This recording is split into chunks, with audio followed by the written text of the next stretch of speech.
A black hole is a region of spacetime within which gravity is so overwhelming that nothing, no particle, no ray of light, no scrap of information, can escape to the outside. Its boundary is the event horizon, a one-way surface that signals may cross going inward but never going out. Far from being an exotic curiosity, such regions are a robust and generic prediction of general relativity. In 1965, Roger Penrose proved that once a trapped surface forms, the appearance of a singularity is mathematically inevitable under very general conditions, a result that showed black hole formation to be not a fluke of special symmetry, but a natural consequence of Einstein's theory, and one for which he shared the Nobel Prize in 2020. This chapter is about the physics of these objects, and above all about the extraordinary observational evidence, gathered in just the last decade, that they are genuinely real. The simplest black hole was described by Carl Schwarzschild in 1916, only months after Einstein published his field equations, and its single defining number is its mass. That mass sets the size of the horizon through a beautifully compact formula. The Schwarzschild radius equals twice the gravitational constant times the mass, divided by the speed of light squared. It scales simply in proportion to mass. For an object of one solar mass, the horizon is just under 3 kilometers across. For the Earth, it would be a mere 9 millimeters. For the 4 million solar mass giant at the center of our galaxy, it is about the size of Mercury's orbit. At the very center, general relativity predicts a singularity where curvature runs to infinity, but this is almost certainly a sign that the theory is incomplete at the smallest scales, awaiting a quantum theory of gravity, rather than a literal infinity in nature. The horizon itself, by contrast, is perfectly smooth. An astronaut crossing it would, at that moment, feel nothing unusual at all. It is worth dispelling a stubborn misconception. A black hole is not a cosmic vacuum cleaner that sucks in everything nearby. Far from the horizon, its gravity is exactly that of any other body of the same mass. If the Sun were magically replaced by a black hole of one solar mass, the Earth's orbit would not change in the slightest. The sky would simply go dark. Matter falls into a black hole only if it first sheds enough angular momentum to spiral inward, and that requirement that in falling gas must lose its orbital motion before it can descend is precisely why the process of accretion is so rich, so luminous, and so central to how we detect these objects at all. Real black holes, however, are almost never still, because they form from spinning stars and swirling gas.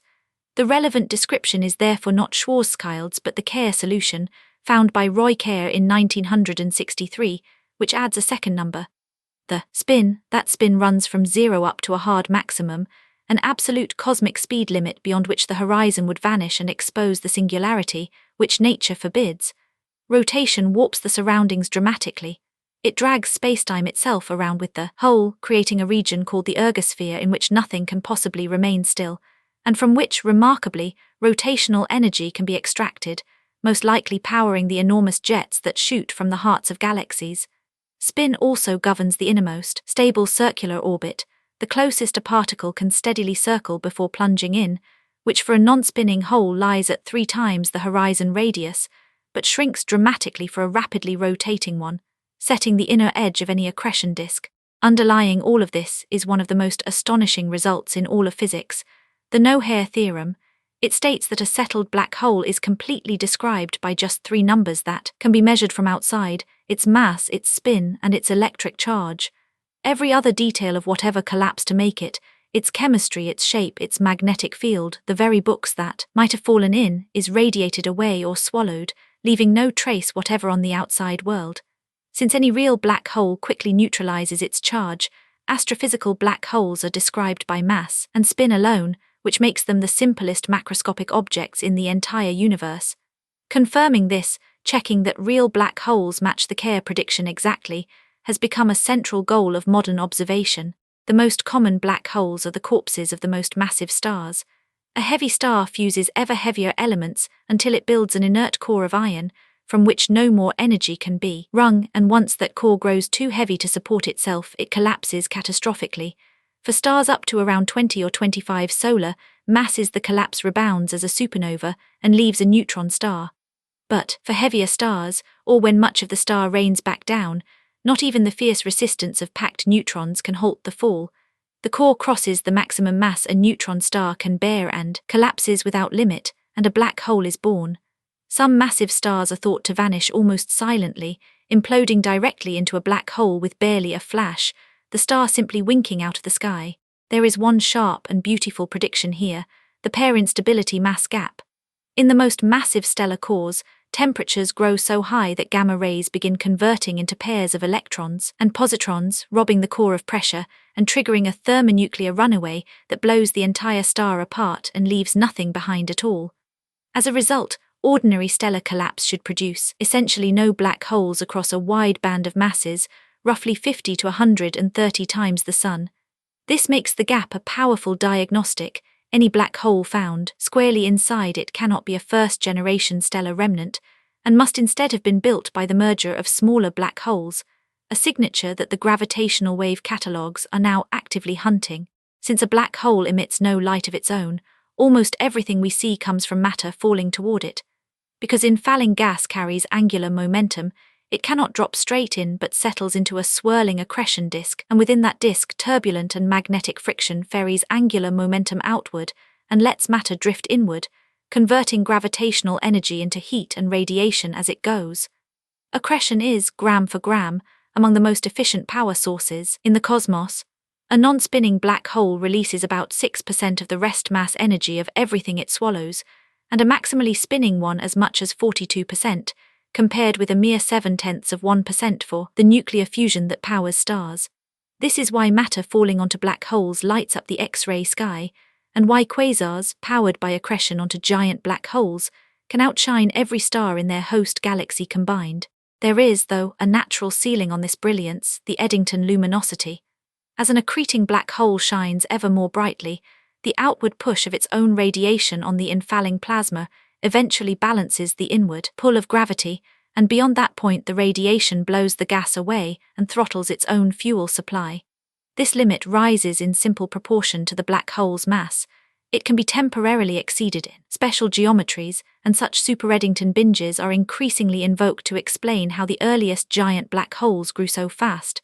At the opposite extreme, a black hole sipping gas far below this limit, as our own galaxy's central black hole does, cannot cool efficiently and settles into a hot, thick, dim flow, which is exactly why that 4 million solar mass giant, despite its bulk, is such a remarkably faint source. It is essentially starving. The first convincing evidence for a stellar black hole came from just such an accreting system, an X-ray binary named Cygnus X-1, the brightest persistent X-ray source in its constellation, pinned down in the early 1970s. A blue supergiant star was orbiting an unseen companion every 5.5 days, and the logic that unmasked that companion is the same one used ever since. From the visible star's orbital wobble, astronomers weighed the dark object and found it too heavy to be a neutron star or a white dwarf, yet its flickering X-rays, varying in mere thousandths of a second, showed it to be smaller than any ordinary star. The only thing that can be both so massive and so compact is a black hole. A precise measurement in 2021 revised its mass upward to about 21 times that of the Sun, making it one of the heaviest stellar black holes in our galaxy, and a real puzzle for theories of how much mass stellar winds should strip away. Over the following decades, some 24 black holes were weighed this way in X-ray binaries, their masses clustering between 5 and 15 times the Sun. And these systems yield more than mass, they let astronomers measure spin. 2 X-ray techniques do the work. One models the thermal glow of the disk to find its inner edge, and the other reads the light of iron atoms in the innermost gas, a spectral line whose shape is smeared and reddened by the whirling motion and the deep gravity near the hole. Both rest on the Kerr prediction that the disk's inner edge sits at the innermost stable orbit, and together they have delivered the first real census of how fast black holes spin, with values running from nearly still to nearly the maximum. The most rigorous evidence of all, though, comes not from a distant binary but from the center of our own Milky Way, from a compact radio source called Sagittarius A star. Beginning in the early 1990s, 2 teams, one led by Reinhard Genzel and the other by Andrea Ghez, used the world's largest telescopes and clever techniques to sharpen their vision through the intervening dust, and tracked individual stars swarming around that point over more than 2 decades. One star, known as S2, follows a stretched 16-year orbit, sweeping to within about 120 times the Earth-Sun distance of the dark object and whipping past at some 2.5% of the speed of light. Applying nothing more than Kepler's laws to these orbits reveals 4 million solar masses packed into a volume smaller than that orbit, a density no cluster of ordinary stars could sustain. The only possible answer is a single supermassive black hole, and for this discovery, Genzel and Ghez shared the 2020 Nobel Prize. The measurement has since been refined to breathtaking precision by an instrument that combines 4 giant telescopes into one. Tracking S2 through its closest approach in 2018, it pinned the black hole's mass at about 4.3 million suns, and more strikingly caught general relativity in the act. The light of S2, climbing out of the deep gravity well at its closest approach, was measurably reddened by exactly the amount Einstein's theory predicts. The same instrument then detected the slow rotation of S2's elliptical orbit, the very same effect that first revealed itself in the tiny, anomalous drift of Mercury's orbit a century earlier, now playing out around a black hole 4 million times the mass of the Sun. Every test has come back consistent with the Kerr description. For a full century after Einstein predicted them, gravitational waves, ripples in the fabric of spacetime, remained undetected because their effect is almost unimaginably tiny. Then, on the 14th of September, 2015, the 2 detectors of advanced LIGO caught a passing tremor within milliseconds of each other, the first direct detection of gravitational waves and the first sight of 2 black holes merging. The signal was a textbook chirp. As the 2 holes spiraled together, they radiated away energy, sweeping upward in pitch and volume until they merged, and the new black hole rang down like a struck bell. Decoding it revealed 2 black holes of about 36 and 29 solar masses merging into one of about 62, meaning that some 3 solar masses of pure energy had been radiated away as gravitational waves in a fraction of a second, briefly outshining in gravitational power every star in the visible universe combined. That single event confirmed black holes in an entirely new way, and it revealed something unexpected. Both merging holes were heavier than any of the stellar black holes previously weighed in our galaxy's X-ray binaries, pointing to formation in pristine, metal-poor environments where stellar winds blow gently. In the decade since, gravitational wave detection has become a survey science. Successive observing runs have swelled the catalogue from that first event to well over 100 confident mergers, the great majority of them pairs of black holes, and the newest run has more than doubled the tally again. This growing population is beginning to map the masses and spins of black holes statistically, and it has found holes squarely inside the forbidden pair instability gap, such as one merger whose primary weighed about 85 suns, betraying a black hole not born from a single star, but assembled from earlier mergers. The most direct images of all come from the Event Horizon Telescope, a network of radio dishes scattered across the planet and linked together to synthesize a virtual telescope the size of the Earth itself. Observing at a wavelength of just over a millimeter, it achieves a resolution fine enough to discern a structure the size of an event horizon halfway across the local universe, thousands of times sharper than the Hubble Space Telescope. What it captures is not the horizon directly but the black hole shadow, a dark central region where light has been swallowed, ringed by a bright circle of glowing plasma, whose light has been bent right around by its ferocious gravity. The size of that shadow is fixed almost entirely by the mass, so measuring the ring both weighs the black hole and tests the predictions of general relativity in the strongest gravity there is. The first image, unveiled in April 2019, showed the giant black hole at the heart of the galaxy Messier 87, some 55 million light-years away. A fuzzy orange ring encircling a dark center, from which astronomers read off a mass of 6.5 billion suns. The ring was brighter on one side, exactly the signature expected when the plasma on one edge is rushing toward us and its light is boosted, a direct glimpse of matter swirling near the speed of light at the brink of a horizon. Later images map the magnetic fields threading that plasma, revealing fields strong enough to hold back the infalling gas and to help launch the galaxy's enormous jet, a beam of matter and energy thousands of light-years long, powered by the spin of the hole itself. Then, in May 2022, the same collaboration turned its gaze to Sagittarius A star at the center of our own Milky Way, the very black hole already weighed by the orbits of stars. Though more than 1,000 times less massive than the one in Messier 87, it is also far closer, so the two appear almost the same size on our sky. The image again showed a bright ring around a dark shadow, its measured size matching precisely what general relativity predicts for a black hole of 4 million suns. Imaging it was far harder, because gas whips around this smaller hole in mere minutes, so the source flickers and shifts within a single night, blurring the picture. The triumph was that this shadow, seen by bending light at the very horizon, agreed perfectly with the mass found from stars orbiting thousands of times farther out, two utterly different methods converging on the same object. Such supermassive black holes, from millions to tens of billions of solar masses, now appear to lurk at the heart of essentially every large galaxy, and their fates are bound up with the galaxies around them. The clearest sign is a tight relationship between a black hole's mass and the speed at which stars mill about in the surrounding bulge, a correlation all the more remarkable because it links the hole to stars far beyond its direct gravitational reach. This implies that black hole and galaxy grow in a regulated partnership, most likely through feedback, in which the energy released by accretion heats and drives away the surrounding gas, throttling both the hole's own feeding and the galaxy's star formation. Most of a giant black hole's mass is built during brilliant episodes of accretion that we see as quasars, the most luminous steady beacons in the universe. The deepest puzzle is how these giants began, the seed problem. Quasars harboring black holes of a billion suns are seen a mere few 100 million years after the Big Bang, far too soon for a black hole to have grown from an ordinary stellar corpse at the usual rate.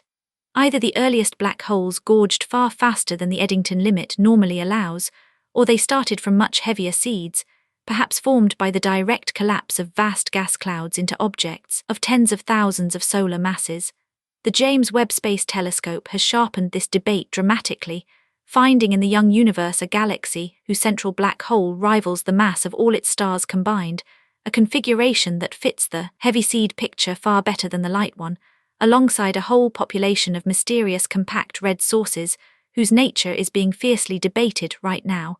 How the first black holes formed remains one of the liveliest open questions in all of astronomy. At the frontier, black hole astrophysics meets the deepest questions in physics.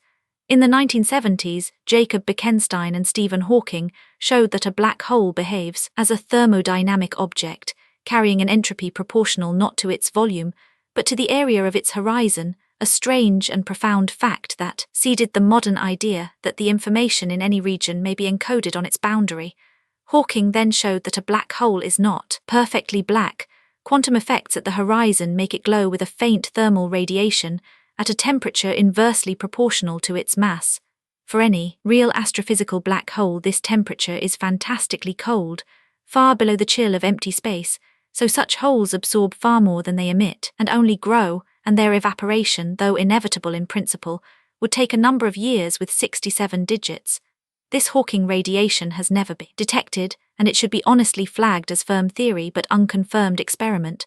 It also poses the notorious information paradox, the apparent conflict between a black hole erasing the information that fell in, and the ironclad rule of quantum mechanics that information is never lost, a puzzle that remains genuinely unsolved.